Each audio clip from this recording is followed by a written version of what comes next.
வெயிலில் நின்று வேலை பார்க்குற 2 பெண்கள் நிழலை தேடி ஒரு இடத்துல போய் நிற்கிறாங்க. நிழல்ல ஆடுறாங்க. அந்த இடத்துல உட்காந்துருக்காங்க. அப்போ வந்து பார்த்தீங்கன்னா, நெல் மூட்டைகள் எதிர்பாராத விதமா சரிஞ்சு அந்த பெண்கள் மீது விழுகுது. இத எட்டி இருந்து பார்க்குறவங்களுக்கு ஒரு பெண்ணு தான் உள்ள இருக்காங்க அப்படின்னு சொல்லி கொஞ்சம் நெல் மூட்டைகள விலக்கி பார்த்தாக்க, முதல்ல தென்பட்ட பெண்ண மூச்சு திணறலோட இருக்காங்க. அவங்கள தூக்கிட்டு மருத்துவமனைக்கு போயிட்டாங்க. 2வது மறுபடியும் நெல் மூட்டைகளெல்லாம் களைஞ்சிட்டு யாரும் இருக்காங்களான்னு பார்க்குறாங்க. உள்ள இன்னொரு பெண். வெறும் உடல் மட்டும் இருக்கு. உயிர் இல்ல. இது நடந்தது தஞ்சாவூர் ஆர்சுத்திப்பட்டு அரசு நெல் சேமிப்பு கிடங்குல தாங்க நடந்திருக்கு. இது திறந்த வெளியா இருக்குது. இதத்தான் பலமுறை சொல்லிக்கிட்டே இருக்கோம். ஒரு பாதுகாப்பு மையம் அமையுங்கள்.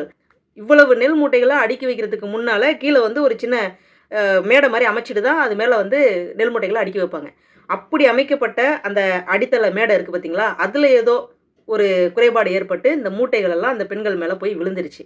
இப்போ அந்த பெண்ணோட உயிர் போயிருச்சு. இந்த பெண் நினச்சு கூட பார்த்துருக்க மாட்டாங்க. அன்னைக்கு வேலை பார்த்துட்டு நமக்கு கிடைக்கிற சம்பளத்தில வீட்ல போய் என்னென்ன பண்ணலாம் அப்படிங்கிற அந்த மனநிலைமையோட தான் அவங்களுக்குள்ள உட்காந்துருப்பாங்க. அக்கம் பக்கத்த பத்தி ஏதாவது பேசி சிரிச்சுக்கிட்டு இருந்திருப்பாங்க. அந்த பெண்ணோட உயிர் போயிடுச்சே, இதுக்கு யார் பொறுப்பேற்கிறது?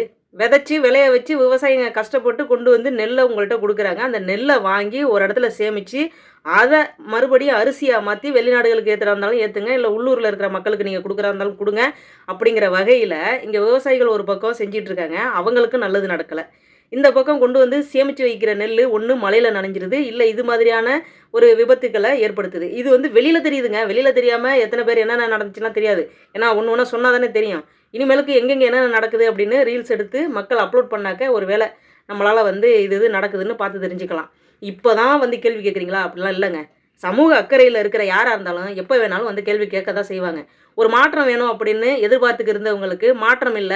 இது எப்பயுமே ஒரே மாதிரி போற விஷயம் தான் அப்படிங்கையில ஏமாற்றம் தான் ஏற்படும். அந்த ஏமாற்றத்தினால தான் கேள்விகள் வெளியில வந்து கேட்கப்படுது.